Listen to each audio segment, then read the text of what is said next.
Do you often find yourself being taken advantage of? Perhaps you're often talked down to and treated as less than. Sometimes people can be harsh and judgmental, and you may feel as if they don't hold any respect for you. It's not always nice to hang around those who don't value you. So, if given the chance, it may be best to simply walk away and say good riddance. But if you find you are always being subtly treated this way, maybe you'd like to adopt some behaviors to gain respect. You can still be you.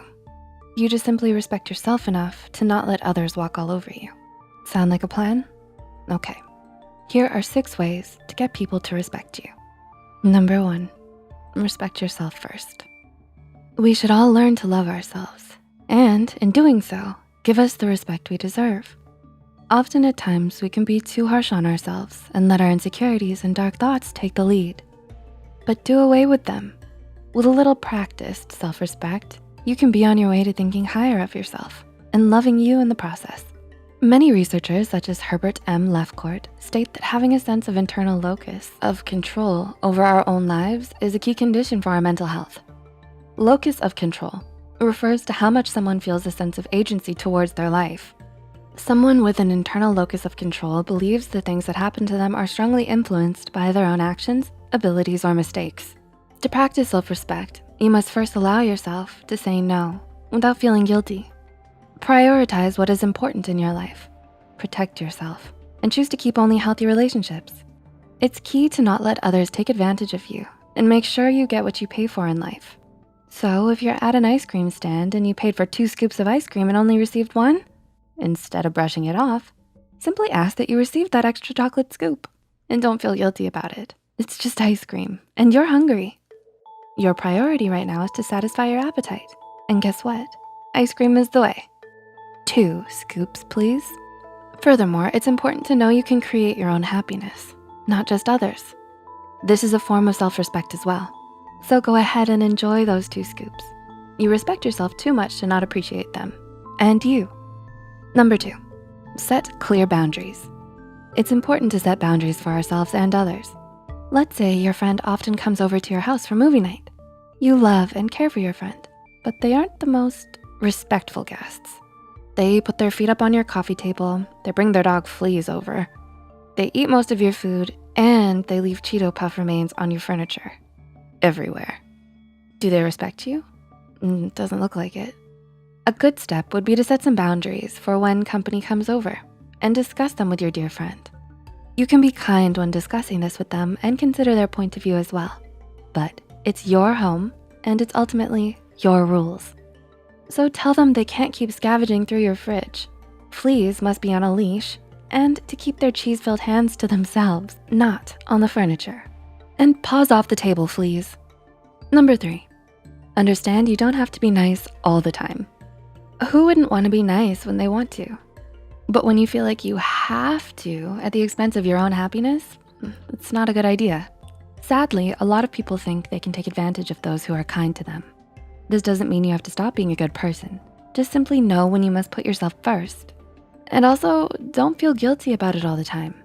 You may think that if you don't do every favor your friend asks of you, they might not like you anymore. But what kind of friend is that? You may feel guilty if you don't accept your friend's invitation to hang out every time. But you just got snuggled into a bubble bath. You'd just like to be alone tonight.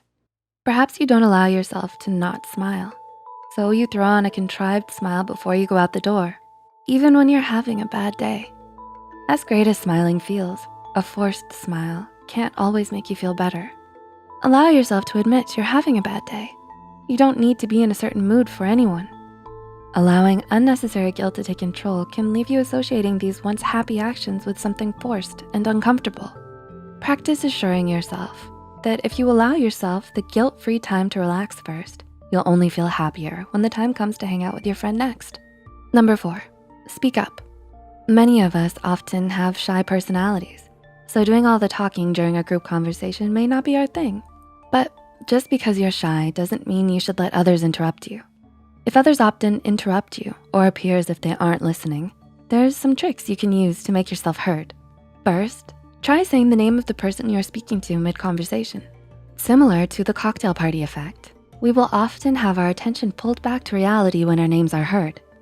such as when we're at a cocktail party and hear our name in the distance.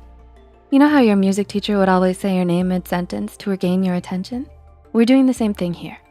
Another trick is to often use hand gestures and give an equal amount of eye contact to everyone. Using hand gestures grabs attention and strongly conveys your message. Eye contact? If someone was looking into the depths of your soul, you'd be bound to notice. Just make sure you give everyone equal amounts of eye contact. Maybe no soul staring today. Number 5, don't over-apologize. Do you often find yourself apologizing for something that wasn't even your fault? It may just become habit to say sorry when something goes wrong. You may only wanna say it to not be unkind, but your words should carry weight, especially an apology. If you apologize too often, your sorry may be viewed as nothing to others who hear it too often. And unfortunately, over-apologizing can be a sign to others that you are submissive. Sooner or later, they'll assume you'll be the one to take the blame, or that you're too nice to speak up if they walk all over you. Some common things we unnecessarily apologize for. If you don't wanna do a favor, don't apologize. It's a favor. If you have an opposing opinion, agree to disagree. It's your opinion. Stand by it. Remember, you don't have to be unkind. Say sorry when sorry is due, but be conscious of how often and how unnecessarily you do say it. And number 6, display confident body language. Confidence is key. That's what people often say, and it can be very true most times. If you want to command respect, a good way is to let your body language show that you can't be pushed around. Quite literally too. A strong stance and good posture won't send you toppling over if bumped into. So use good posture and stand up tall. Make good eye contact when listening and speaking. Crossing our arms is often seen as defensive, so it's best to relax them by your side. Carry your head high and eyes forward instead of looking to the ground. Observe the scene at a party. Don't be afraid to people watch. It's a party after all. And remember those hand gestures? Continue to use them while speaking, and you'll be as confident and respected as an Italian chef at a pizzeria. Mamma mia. Sorry, too much ice cream and pizza. Oops, not sorry. So, do you often feel disrespected? Will you use these tips? Do you say sorry often? Let us know about a time where you felt disrespected. Which tips would you use to command the respect of others? Share with us in the comments below. If you found this video helpful, don't forget to click the like button and share this video with someone who may need it. Subscribe to Psych2Go and hit the notification bell icon for more content like this. And as always, thanks for watching.